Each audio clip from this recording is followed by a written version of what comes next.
Hi, this is Jim Cranston from 7 Every Minute and 7everyminute.com, the podcast and website all about reimagining your life. Thanks for joining me today to talk about being inspired and living with motivation. If you like what you hear today, please leave a like and tell your friends and send me a message. So, the past 2 weeks, we've kind of been talking about life's priorities and setting goals and those sorts of things, but in two different ways. 2 weeks ago, it was about being a leader and being that someone who's making big changes in life. Even if the big changes are happening on a smaller scale, they're still really important. Then last week, it was about remembering to prioritize your core beliefs. Even if they aren't on your to-do list, there's still something that should really virtually always be at the top of your list. So this week is another aspect, namely how to live your life with inspiration and motivation. Obviously, it's something we probably all want to do. And a lot of times we kind of get sidetracked and forget how to do it. And if you're working alone, sometimes it's really easy to kind of lose your way. And so these are some ways that kind of help you stay on that path. There's a popular saying, you'll see it if you look at even a little tiny bit, is that you'll become or act the same as the 5 people you hang around with most of the time. It was originally said by Jim Rohn, I believe, ROHN. And so, the concept is you want to surround yourself with great people and they'll kind of lift you up to greater things. Jim said many great things and had a lot of wisdom to impart, but I disagree with how a lot of people disagree with how a lot of people interpret this particular statement. Some people say you want to always select friends who are better than you, sort of like shopping for the best deal in friendships. If you're with a group of people and you think you're getting as good as them, you want to find somebody else and hang around with different sort of people, even better people. But some people also wisely advise that if you're going to hang out with really great people, then you'd better be able to bring something great to share with those people, or else it's really not really a friendship, but it's kind of trying to get some free coaching, essentially. But the real golden nugget is hiding in that last statement.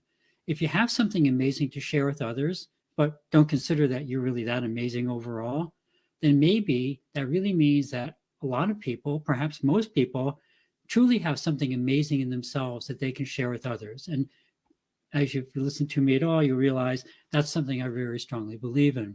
Now, that kind of approach of sharing something amazing with other people sounds a lot better than, just a nicer way to live than always looking for new amazing friends. So let's tweak the popular interpretation of Jim Rohn saying to something more like, you will become the same as the best qualities of the 5 people that you hang around with, especially if you encourage those qualities and share your best qualities with them. That's, I think we're really getting somewhere with that statement, right?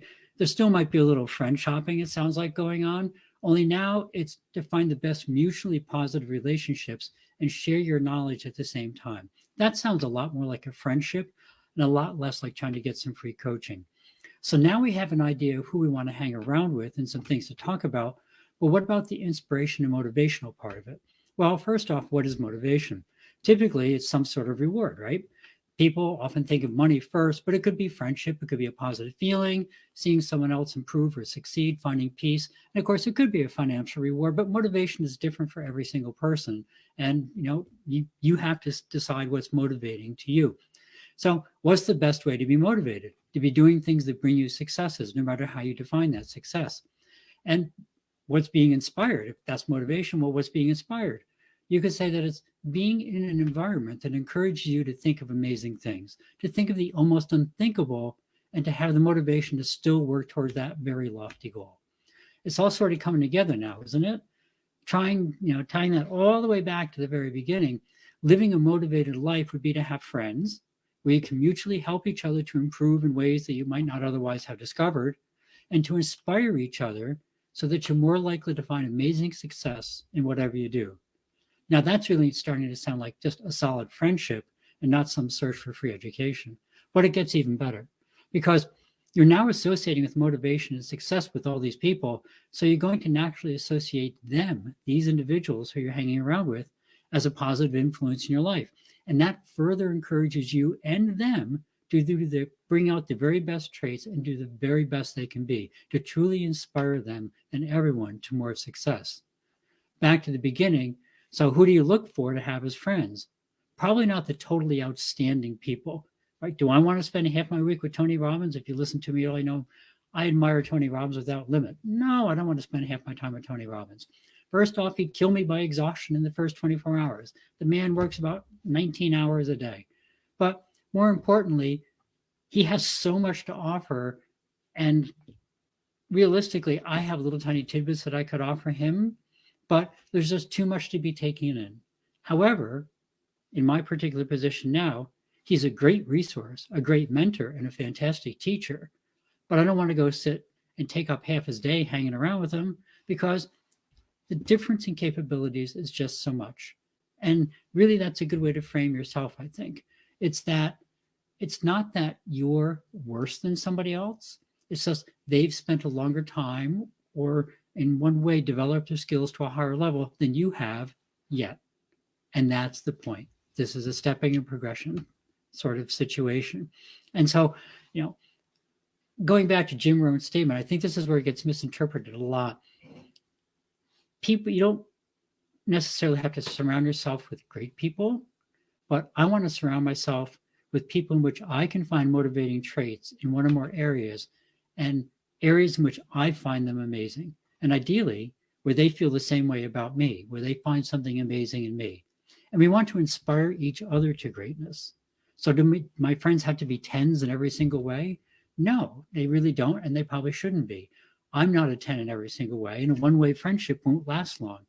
If you're amazing and successful and rich and wealthy and all those things, and just somebody who's just working towards getting there hangs out in that circle, they'll probably be cordial about it. They may be very nice, but it turns into a one-way friendship. I get a lot from it, and they may not be getting much from me other than my company, which may be very nice, but nonetheless, we'll talk about personal friendships in a minute.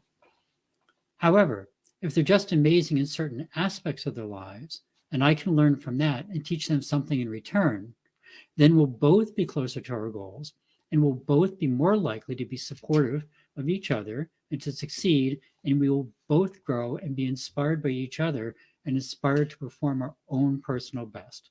And we'll both enjoy the friendship more and tend to make the friendship itself be more supportive and successful. To me, that's a huge advantage.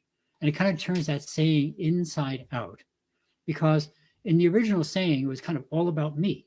It's that, what can you do for me? Hang around with people better than you. What can you tell me? What can you teach me? What can I learn from you? That never stays very interesting for particularly long. Remember, Dale Carnegie had a saying, I love this saying, I say to myself often, to be interesting, be interested. Looking outside of yourself and being interested in other people will make you a far better friend, and also just a far better person, and also bring far more insight into that other person's life and motivations. You will learn a lot more. They will feel better about you in their lives, and it's just mutually much a better relationship. So by being interested in the other person's success, you'll automatically tend to make them interested in your success as well, but not in a needy, selfish sort of way, as just trying to find somebody better. This isn't about manipulation. This is a genuine mutual caring and friendship and working towards a common goal, which brings us back to the original topic. How do you live a life with motivation? By surrounding yourself with people in which you can find one or more amazing traits in a relationship that's mutually inspirational and brings both of you more fulfillment and happiness. Now, I'm just going to say that again because there's a lot of pieces to it, but to me, it's really the kind of people you want to hang around with. By surrounding yourself with people in which you can find one or more amazing traits in a relationship that is mutually inspirational and brings both of you more fulfillment and happiness.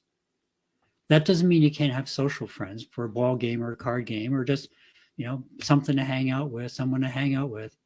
But that's a very different sort of relationship than cultivating deep friendships that encourage everyone to grow.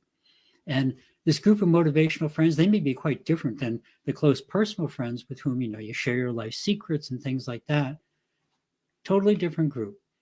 They might be considered business friends, but that really isn't accurate either, because it's not about business per se, but about maximizing your life and maximizing the inspiration you get from being with them, which creates motivation to go and fulfill your goals. It's not about business per se, but rather about living your life to your own definition of success. Some people will call such a circle of friends a mastermind group. It could be that, But the modern definition, it seems, of pure masterminds is a little different. I've been in a couple, and it seems most masterminds I've been involved with are more like the original saying. It's people looking for what they can get from you. And some of them are kind of interesting because people are in and they're all interested to the point they kind of like, well, okay, we figured out what we can get from Cranston. And they just kind of wander off. It's kind of like, A, you don't know you got everything from me you could, and B, what did you put into the group? So it was kind of interesting. And you're looking for something much more mutual and much more mutually fulfilling. You know, that just bursting into a group for short-term information might get you some returns, but we're really looking for huge long-term improvements, those big 10x gains, huge improvements that really can make life so exciting and really change your life. That sort of improvement only happens when you are motivated and inspired. And that comes from recognizing the talents and abilities that exist in everyone. So that's it for the night. Your homework, always optional, is to think of what qualities you have that other people find amazing. Are you organized? Are you very creative? Are you a free-form thinker? We had a whole episode on this. Think about what other people have said to you. Like, oh, you always, you can run run an event better than anybody I know. You always seem so put together. Nothing ever seems to bother you. Whatever it is that people say about you, make a little note about those compliments and remember them, because that's something that somebody else finds amazing about you. And then extra points if you also think about some of the traits that you really admire in other people, especially the people who gave you those compliments. Do you think they'd want to spend some time basically telling you how they do something that you find amazing, and in exchange, you coach them on how, things you do that you are very simple, but that they find amazing. Right? Genuine compliments are very powerful because they really come from the heart, and you can tell when somebody's really being genuine about it. And it's a good way to break the ice and just talk about putting together a little group. It could be 2, 3, 4, 5 people of just sharing goals and working towards your goals and supporting each other and growing your life to the best point it can be. So, that's it for what we're going to cover tonight. Pretty straightforward in a sense of just seeing people who you find amazing. Doesn't have to be amazing in every way. Telling them, wow, I really find this amazing, and seeing if there's any way that you can set up a kind of a mutually amazing relationship where both of you feel that you're helping each other grow and feel motivated about life and be inspired to work towards your big goals. So thank you very much. Thank you much for joining me. Please remember the war in Ukraine, and everywhere there are disasters or suffering. The latest hurricane that went through had some damage. It wasn't that great, happily, but Ukraine right now, ongoing, it's a real mess. My posts, if you follow me on LinkedIn, you'll see a lot of stuff there. There's a lot of stuff on LinkedIn, but it's just a horrible situation. And this is a link to places where you can share and support the people of Ukraine. And I would encourage you, I'm not doing it right now, I'm doing some other things instead, but I told you I used to go and just stand by the roadside with a sign. If you're in conversation with somebody and they say, oh, I guess that war in Ukraine's over, or kind of like, I guess, not much is happening, just remind them that on a daily basis, they are bombing buildings, bombing apartment buildings. They bombed a theater on a holiday, specifically because they knew they were practicing. Obviously, information on the ground, lovely spies. Killed a 6-year-old girl and a number of other people. She was there for a little audition. The war in Ukraine is going on every single day. If you can and you can help, ukr7.com. If you don't want to directly help the Ukraine per se, but just want to help in general, there's also a link there to World Central Kitchen, WCK.org. 2 great places, and I would encourage you, remember, one of the best ways to care for yourself is to care for others. It helps move your thoughts from inside yourself to outside yourself. It changes your perspective on the world. And it really is a good way, I think, to try and live through life. So if you can and able, please check it out, ukr7.com. As always, thank you for stopping by. If you found something interesting and useful, please pass it along. Please hit that like button. If not, drop me a comment as to what you'd like to hear about. Have a great week. Remember to live the life that you dreamed of, because that's the path to true contentment. Love and encouragement to everyone. See you next week on 7 Every Minute and 7everyminute.com. Thank you.